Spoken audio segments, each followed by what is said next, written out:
Salam jumpa kembali dalam Renungan Harian GKI Kuitang, Jumat 22 Oktober 2021.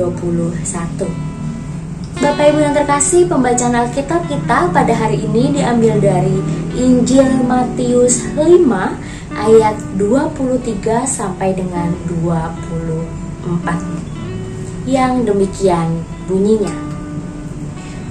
Sebab itu, jika engkau mempersembahkan persembahanmu di atas mezbah, dan engkau teringat akan sesuatu yang ada dalam hati saudaramu terhadap engkau, tinggalkanlah persembahanmu di depan mezbah itu, dan pergilah berdamai dahulu dengan saudaramu, lalu kembali untuk mempersembahkan persembahanmu itu. Shalom, jemaat yang dikasihi di dalam Tuhan Yesus Kristus. Semoga Bapak, Ibu, Saudara dalam keadaan yang baik, dalam keadaan yang sukacita. Bapak Ibu yang terkasih, di dunia ini tidak ada atau jarang sekali ada orang yang suka atau senang mengakui kesalahannya. Begitu pula saat ada permasalahan dalam keluarga, rasanya lebih mudah untuk menimpahkan seluruh kesalahan kepada orang lain. Ketika ada masalah dalam pekerjaan kita, lalu kita tiba-tiba pulang ke rumah ya, karena sekarang sudah banyak sekali beberapa dari para pekerja di kantor maupun di tempat lain sudah masuk tempat kerjanya, begitu ya Bapak Ibu ya.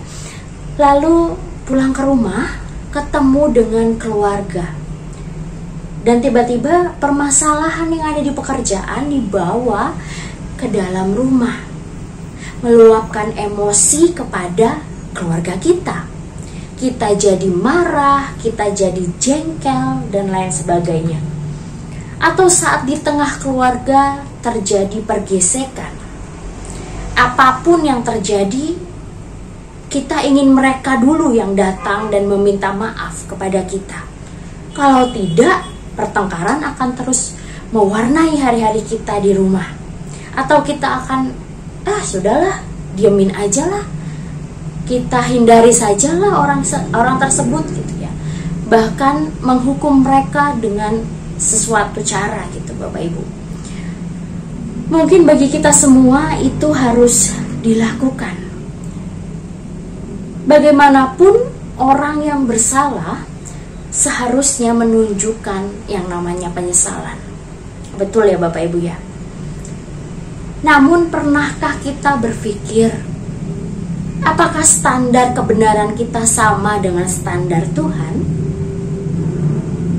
Ketika manusia jatuh ke dalam dosa untuk yang pertama kalinya, mereka juga mulai saling melemparkan kesalahan. Adam bahkan menyalahkan Tuhan karena memberikan Hawa sebagai istrinya. Tercatat dalam Kejadian 3 ayat 12. Meski demikian, Allah tidak mengutuki manusia. Allah malah merencanakan sesuatu cara agar dia dapat memperdamaikan kita semua dengan dia. Jelas manusia yang telah melakukan kesalahan, tetapi Tuhan yang sama sekali tidak bersalah merelakan diri turun ke dunia. Dia mengambil langkah pertama untuk merangkul manusia kembali ke dalam keluarganya. Karena tindakannya yang tidak mementingkan diri inilah manusia yang seharusnya menerima penghukuman dapat memperoleh keselamatan. Hubungan kita dengan Allah pun terpulihkan. Bapak Ibu yang terkasih, Tuhan telah terlebih dahulu menunjukkan bahwa kita tidak seharusnya menunggu-nunggu orang lain untuk datang kepada kita. Ketika kita mengalah, itu bukan berarti kita kalah. Kita berpikir, kalau saya minta maaf duluan, saya dong yang salah, saya dong yang kalah, dan lain sebagainya. Pribadi kita pun semakin menyerupai karakter Kristus kalau kita meminta maaf duluan, atau kita tidak menunggu-nunggu orang untuk meminta maaf duluan. Kita menjadi orang yang dewasa dan matang. Demikianlah kita menang di hadapan Tuhan. Dia menghendaki agar kita dapat menikmati kebersamaan yang indah bersamanya dalam satu keluarga. Jangan sampai Bapak Ibu, apa yang penting bagi kita malah menyingkirkan apa yang terpenting bagi kebahagiaan keluarga kita. Justru saat kita mengesampingkan ego kita dan taat melakukan kehendak Tuhan, kerohanian kita mengalami pertumbuhan.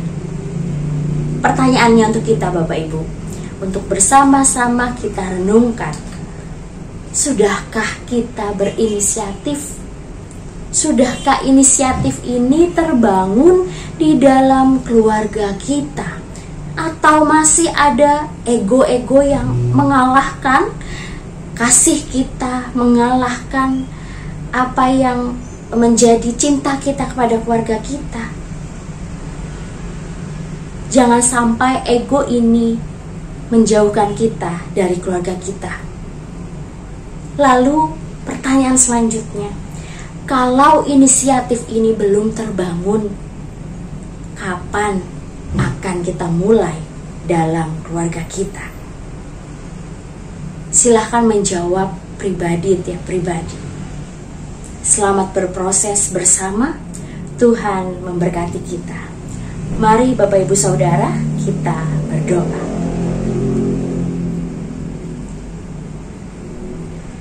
Tuhan Allah yang bertahta dalam kerajaan surga, ampuni kami ya Tuhan dalam keegoisan kami. Terkadang malah kami menyakiti hati orang-orang terkasih, orang-orang terdekat kami, karena kami mementingkan keegoisan kami. Ajar kami untuk berinisiatif membangun cinta dan kedamaian di dalam keluarga kami.